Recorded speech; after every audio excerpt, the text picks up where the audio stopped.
think one of the most beautiful places I've ever visited hiking is Ludd's Church, which is located in the Peak District in the United Kingdom where I live. And it is a truly beautiful and unique place, as there are many in the Peak District area, but this place in particular is quite special.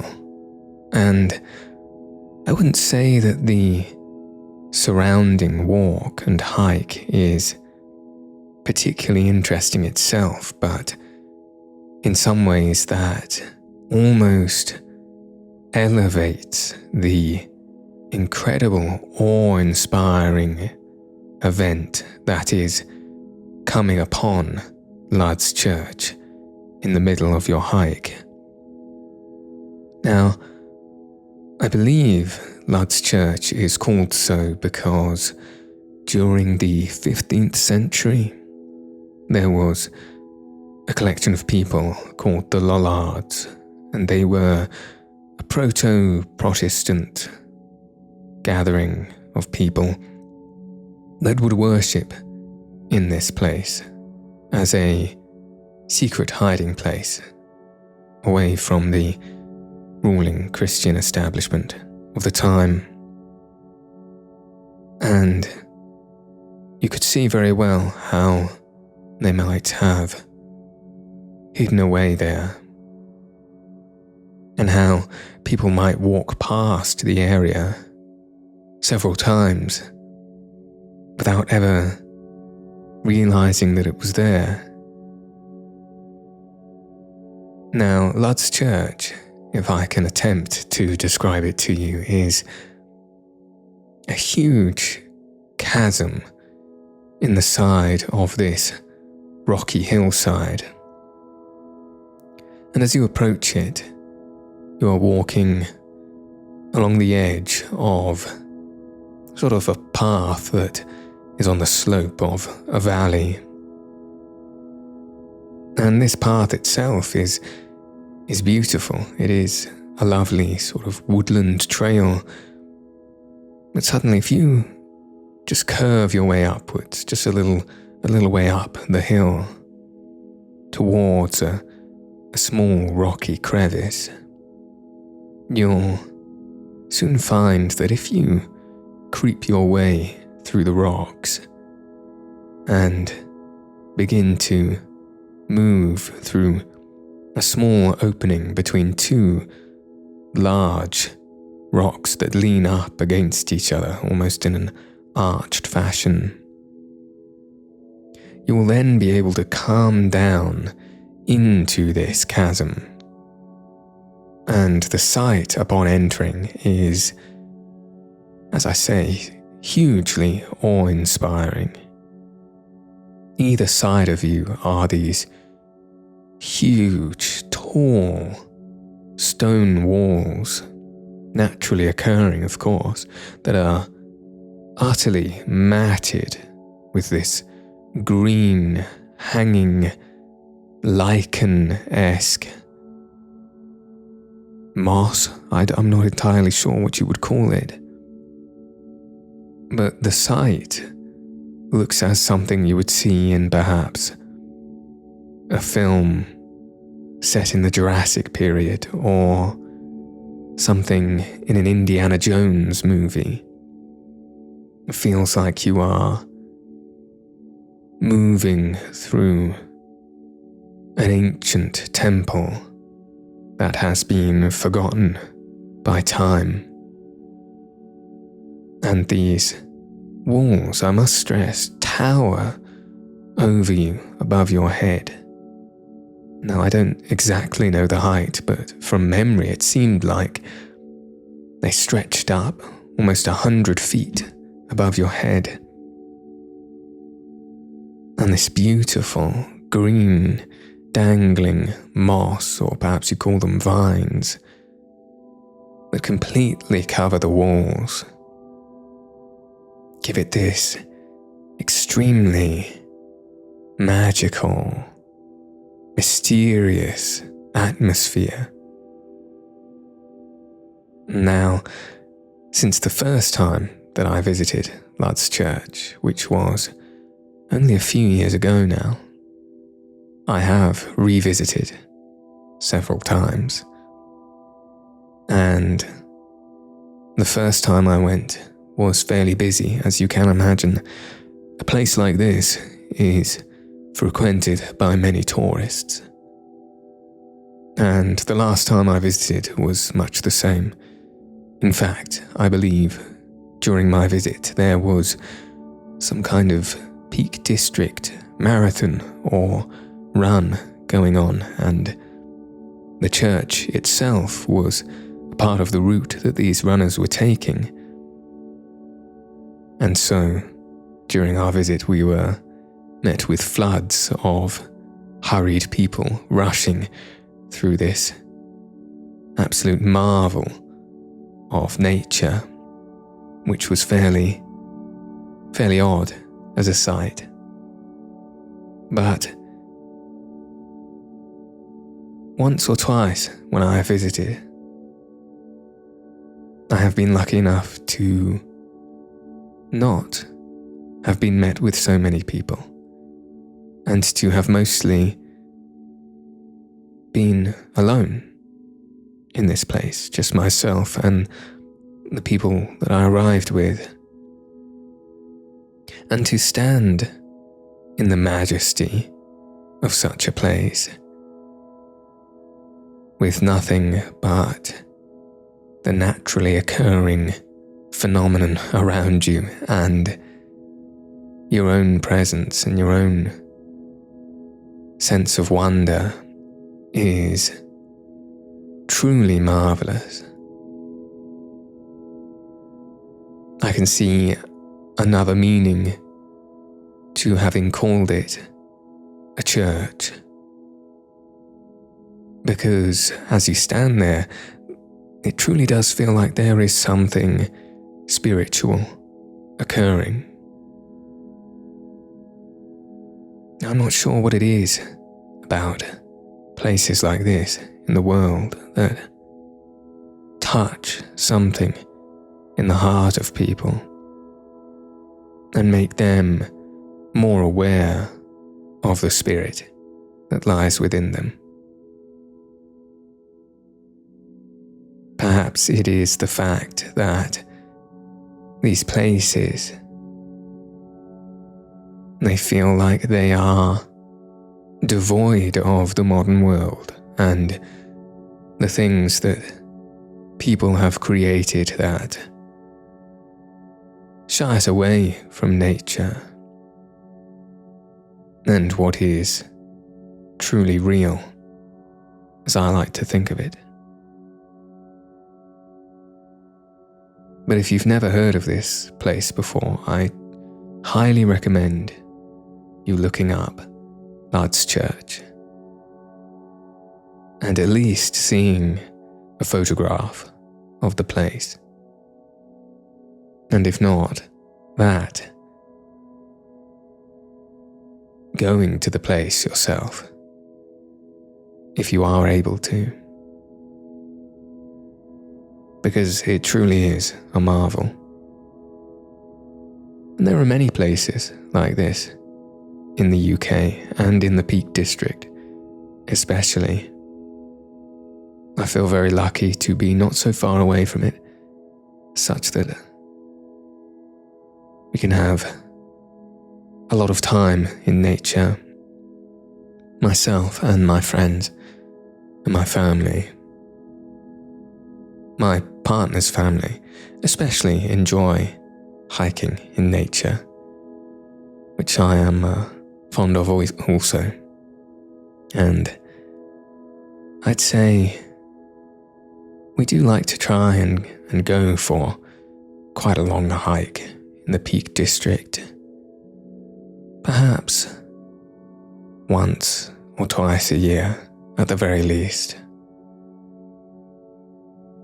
There's a favourite trail of mine that I enjoy doing with my partner and her family.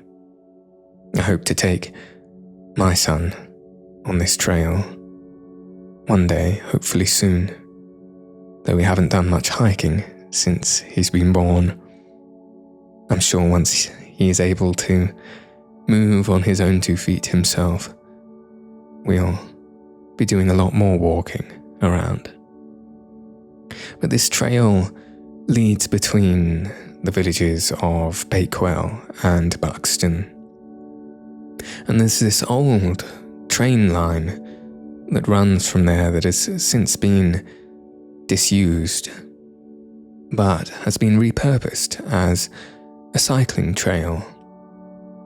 And in of itself, it is lovely to cycle along, and you get to see a lot of the beautiful landscapes of the Peak District as you go along it, as well as being ensconced within the nature that you are always immediately surrounded by in the Peak District. But this particular trail leads along some of this disused rail line and loops underneath it to a trail or a path that runs along a river that runs beneath it. And partway through this river trail, there are these stepping stones that you must hop between in order to get to the next section of the path. And the water runs between these stepping stones, and small little fountains or waterfalls trickle to the side of you along the high-edged walls of rock by your side. And I remember the first time I came upon those stepping stones, and how much joy I was filled with, as no one had told me that I was to expect a small obstacle like this during the walk. And as someone who has always loved to climb trees and hop over logs or find something to traverse or climb upon on any walk, the opportunity to dart my way across stepping stones over the water was a beautiful experience. And they're small things, really, looking back. You know, it's not something that might excite everyone in the same way. But I think it's little moments like that in life that you need to savor, you need to relish. If anything, for their simplicity, not just in spite of them.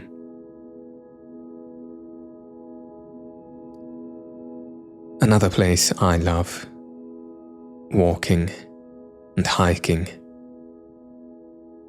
is the Forest of Dean, which is further over towards Wales, I would say, between the border of England and Wales. And I have never experienced woodland like it anywhere else. There is something very unique and truly magical about the forest in the Forest of Dean. I remember the first time that I ever went walking there. And I think it has something to do with the particular trees that grow there. You will find many monkey puzzle trees, which I have always thought have that peculiar, crooked, fairy tale appearance to them that is extremely evocative of a Brothers Grimm tale or any other old-fashioned European fairy tale. and the moss and the lichen that grows on the trunks, and the bracken and the foliage. Something to do with that specific texture and density and rich dark green colour that makes you just want to kneel down and reach out and stroke across the soft, fluffy moss. That makes you feel like at any moment, around some small branch or tucked behind a leaf, you might just see a real fairy pop out from nowhere. It's truly a lovely, magical place to be. There is somewhere called Puzzle Wood in the Forest of Dean, which is supposedly meant to be one of the most magical woodlands in the UK at the very least. I believe some of Lord of the Rings was filmed there, if that's any indication of the calibre of forest we're talking about. And I myself have never personally been, but I do hope to visit one day. I think, from the looks of it, I would have, again, quite a spiritual experience walking in amongst the trees there. And the Forest of Dean also always reminds me of walking around a place called Simmons Yat, which is essentially a huge cliff face that sits over the top of a river that runs around the edge of it. And that is also a particularly quaint place, not just because of the surrounding forest and the beautiful views you can enjoy from the top of Simmons Yat, but there's a particularly special little bridge across the river from one side to the other at a particular part of a particular hike that one can take if they're trying to ascend Simmons Yat. And now I call this a bridge, but it is in fact not a bridge. It's a hand-pulled boat that can take you across. And it's again one of those surprising and unusual, but very simple things that can fill you with quite a lot of joy and excitement. And essentially you turn up, and on one side of the river there is a boat, and running across the river is a large, thick, long rope that is attached to a pole on either side, such as, say, a washing line, but of course much thicker. And if someone is available to man the boat, which I believe is owned by a local pub just nearby, you can pay someone £1 to get in the boat and have someone pull against the rope, thereby dragging the boat through the water along this thick washing line until you get to the other side, which is quite novel and unique. And I do wonder who it is who first came up with the idea to do this, or perhaps whether it was a very, very old-fashioned way of locals traversing from one side to the other that just became a tourist attraction after time, because I do believe if you walk some 5-10 minutes down the river a little bit, there is a new and perfectly serviceable bridge, an actual bridge that you can walk across to get to the other side. But if you could be pulled along in a small wooden boat, why wouldn't you be? That is unequivocally the more exciting and enjoyable way. It's little things like that that you can discover walking around the countryside that make you feel like you're on a true adventure, which is a feeling I think I've always been chasing since I was very young.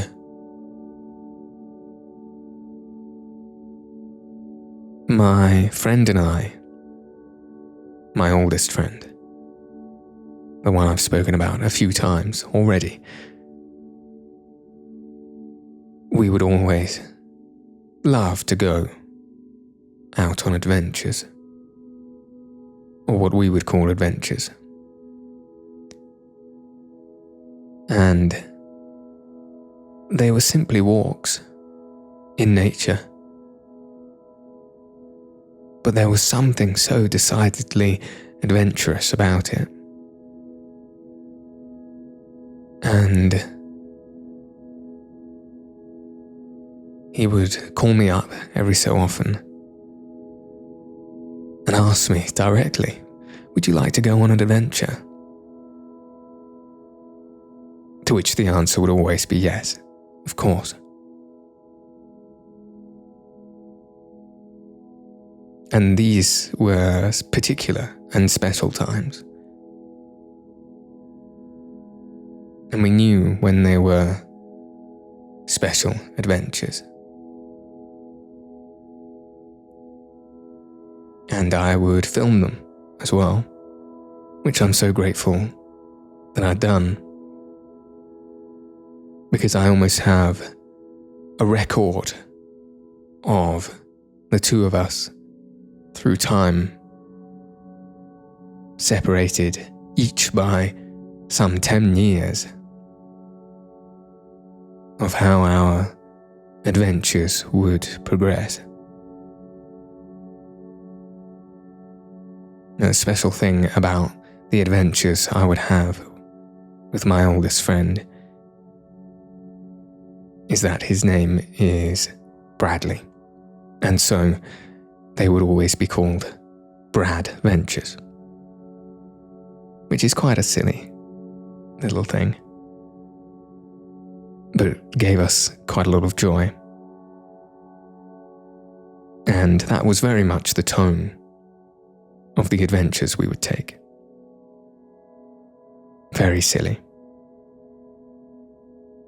Now, the first one I remember filming, I think, took place when we were around 13 or 14 years old. And that was simply to a place local to where we lived, where he in fact still does live, called the Blue Lagoon, which is a huge lake or lagoon, as it was described, that used to be a quarry that was filled in and has since become a local place for recreation, taking walks, and I think in certain part is now a nature reserve. And now that place gets a bit of a bad reputation sometimes, I think, because it isn't a naturally occurring lake. It is, how you might say, synthetic or man-made, but you can certainly still feel the presence of the spirit of nature in that place. Most certainly. I think any place where you allow nature to reclaim it, where you let nature back in, will resume the spirit of the world within it. And the Blue Lagoon is no exception. So that was the first place we visited on our adventure. And it's funny thinking back to that time, some 20 years ago now, and remembering the kinds of things we said and talked about, the kinds of jokes we made, remembering the sorts of worries and dreams that I had at that time. Even thinking back down to the small things like the clothes I was wearing makes me feel like an entirely different person today. Those days don't just feel long ago, they feel far away, as if they happened on another world.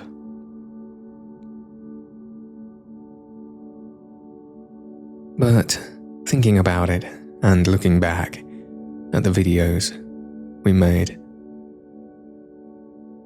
is a joyful experience. Very silly, very innocent in a way. When I think back to the two boys, a lot was bound to happen to them both in different ways throughout life. And they didn't know that at the time. And their worries were comparatively simpler.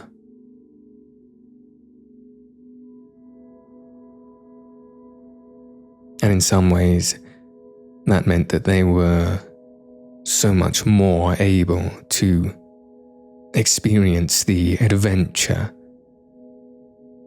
of simply taking a walk through nature, finding a stick that fit particularly well in your hand, and carrying it with you to ward off witches. That is a habit that I've not yet grown out of, and I certainly hope I never do. There is something so satisfying about keeping your eye out in your peripherals during a walk through the woodlands for a particularly nice stick. One that is just thick enough to be gripped solidly in your hand, just tall enough that it may, say, reach about the height of your shoulder, that you may use it to help you walk along your way.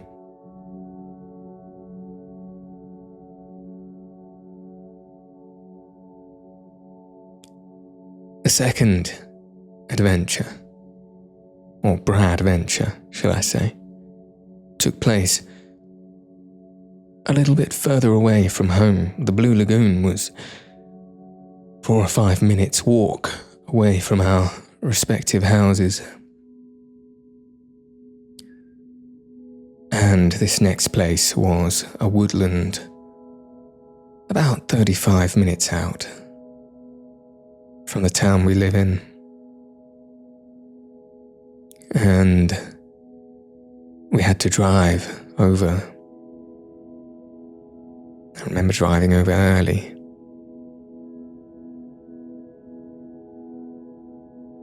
And this is another woodland that I've frequented quite a few times in my life since having discovered it. Since having been there for the second Bradventure, I actually spent quite a long time having forgotten that it existed before rediscovering it some 6 or 7 years ago.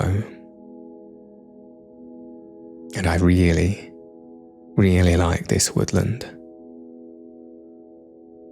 It's the kind of place, and you might have a place like this that you enjoy as well, that you know nearby yourself.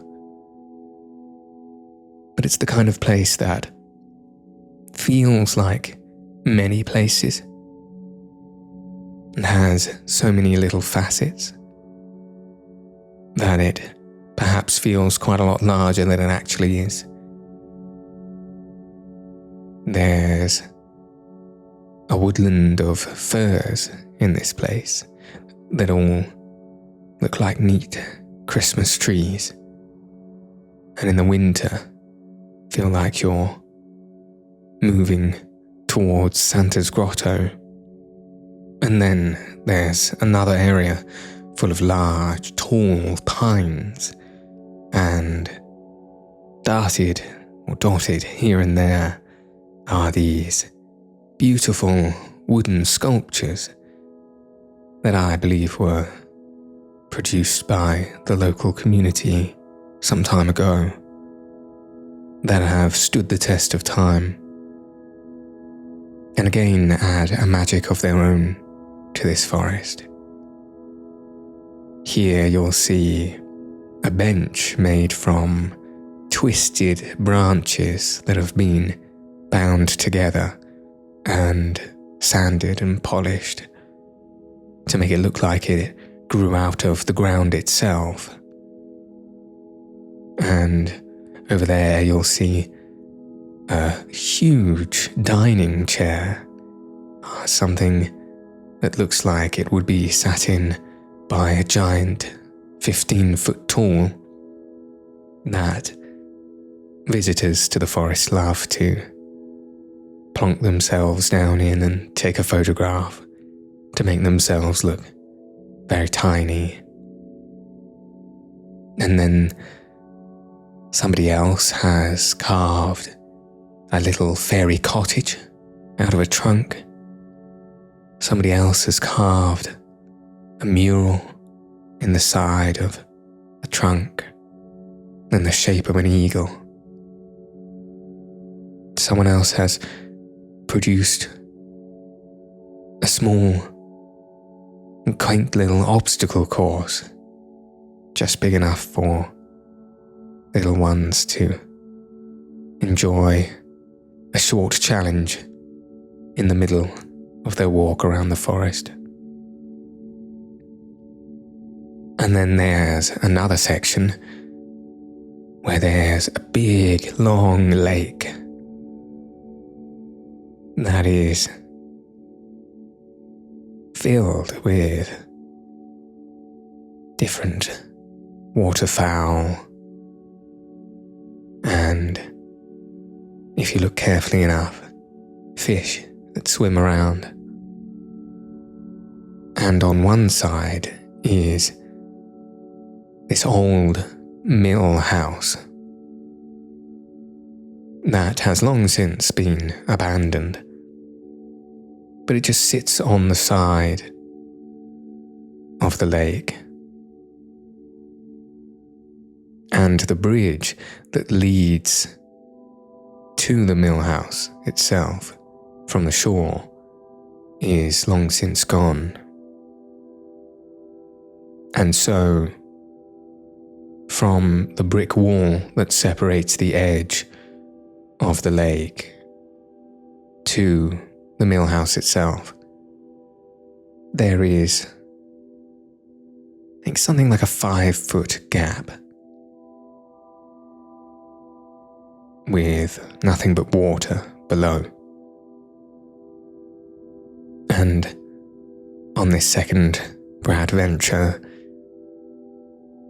we as daring 17-year-olds did our best to try and goad ourselves to have the courage to jump across this gap, to get to the other side, which took a very long time. There was a lot of running up to the very edge and faltering and losing our will, our grit to do it. But we did, eventually, find the courage. Hopped across onto the platform of the mill house. And I still remember that feeling. That was exhilarating. Not just for having completed a seemingly impossible challenge, but also for the feeling of stepping onto a place that has been in plain sight for so long and yet entirely closed off to most of the world. It feels like you are transcending onto a magical plane. Now that is the true spirit of adventure.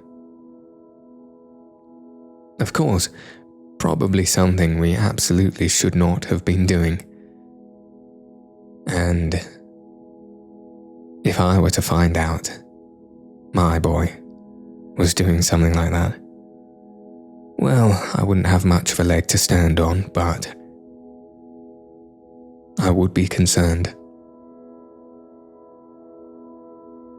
How could I deprive him of such moments in his childhood, though? Such magical moments.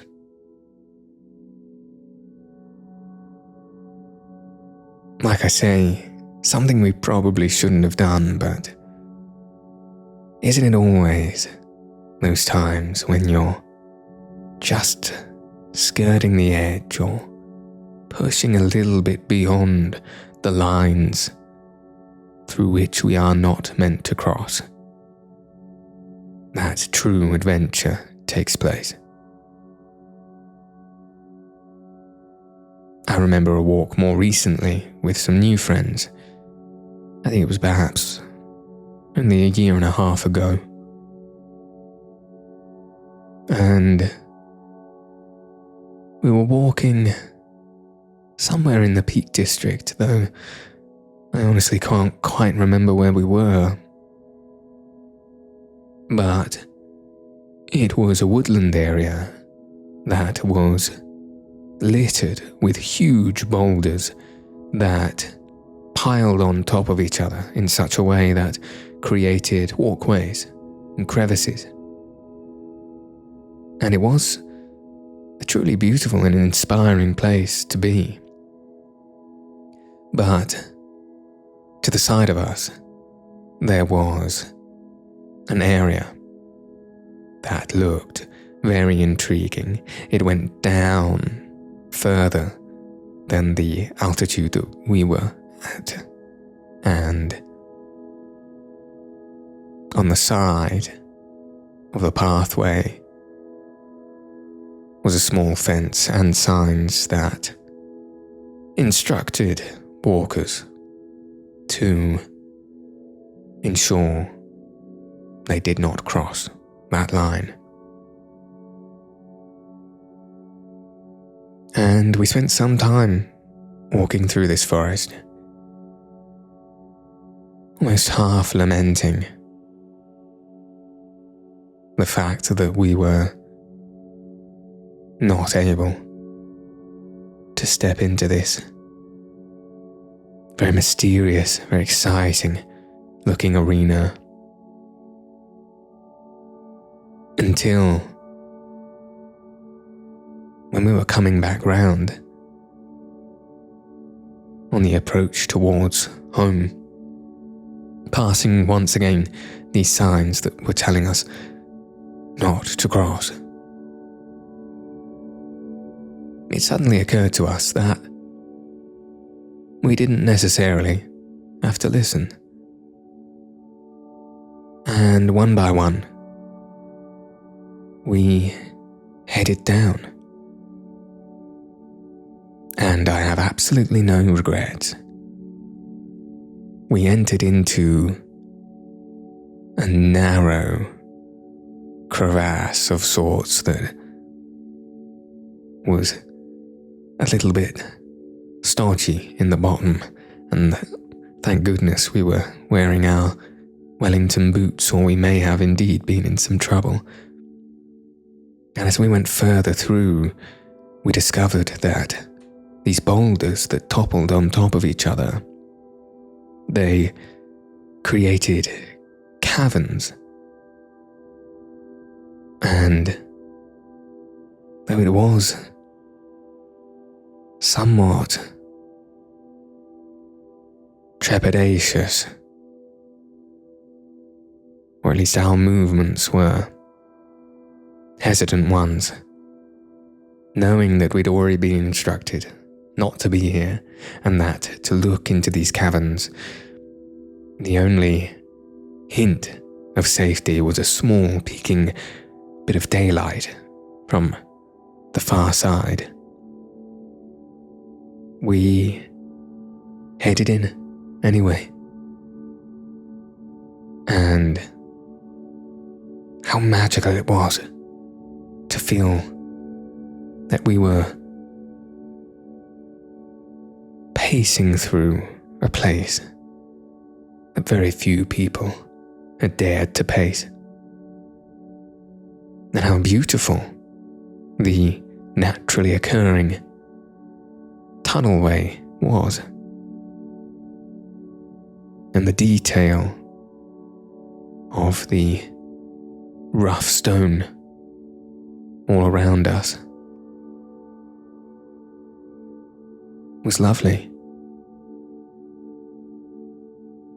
And in the end, we made it out the other side.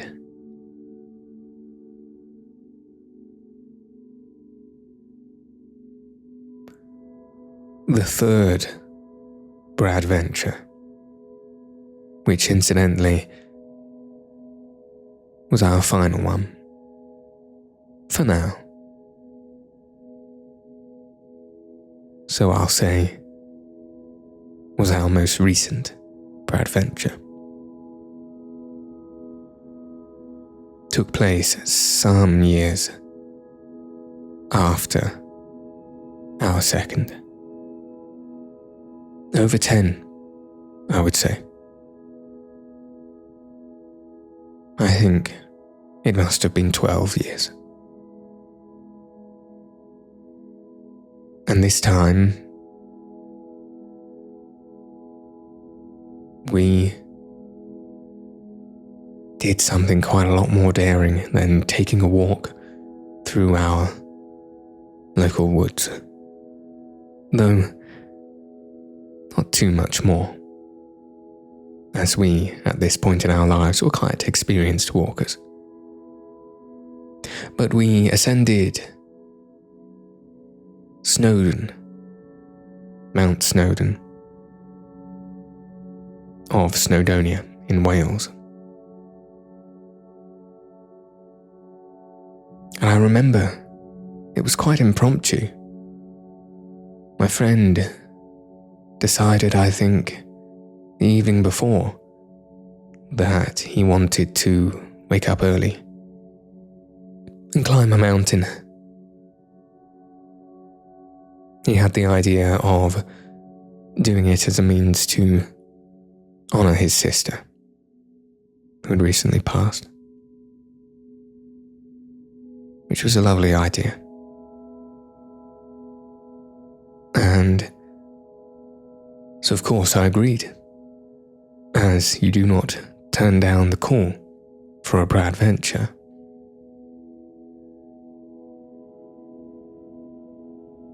I'm glad we did this. And at this point in my life, and even at the time of our third adventure, we didn't see so much of each other as we used to when we were young. But Bradley is one of those friends who, when you meet them, it really feels like no time's passed at all.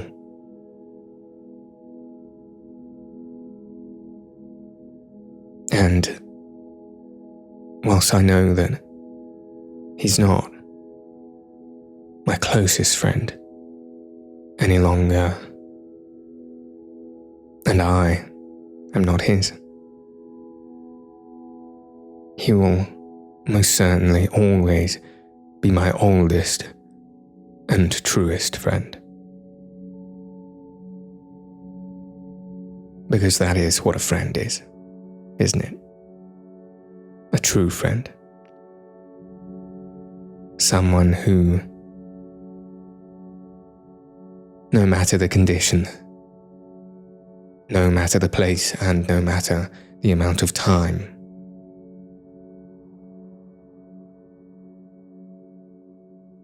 you're always still there for each other and still on each other's page.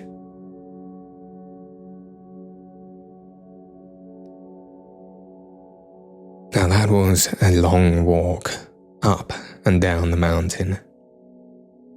We woke up early to get there in time, and I think from top to bottom, or should I say from bottom to top and back, was just over 6 hours.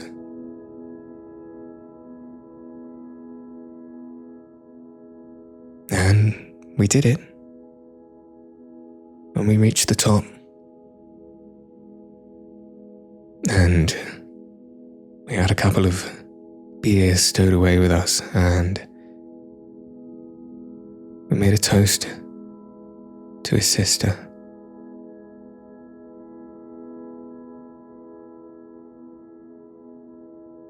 And in a way, it was a very different adventure to those we used to have when we were young.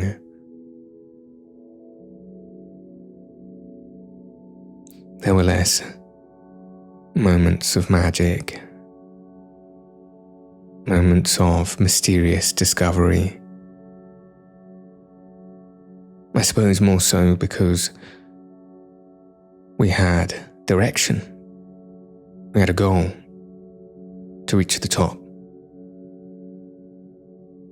Whereas before, it was more explorative.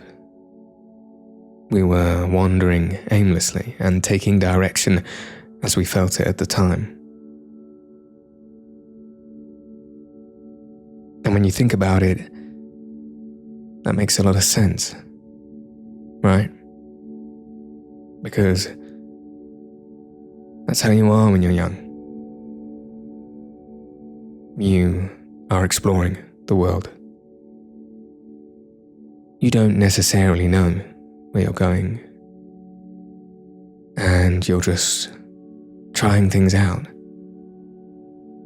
in the hope that you will discover something new, something exciting. You're looking for the purpose.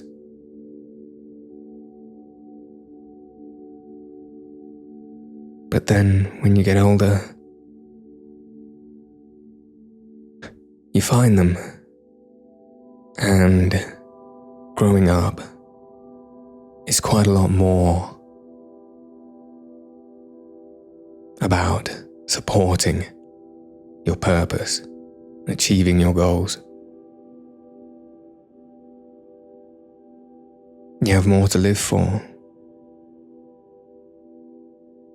You get families, you get careers. If you're lucky enough, you find something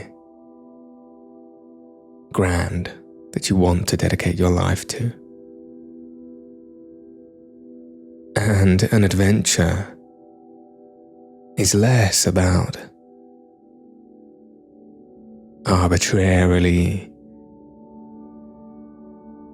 exploring the wilderness, but making an epic journey with a purpose, something to achieve.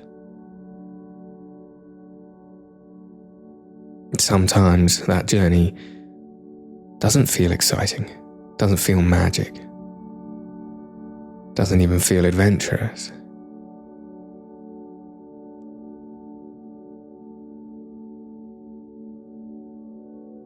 Sometimes it's a long and difficult trudge up the mountain.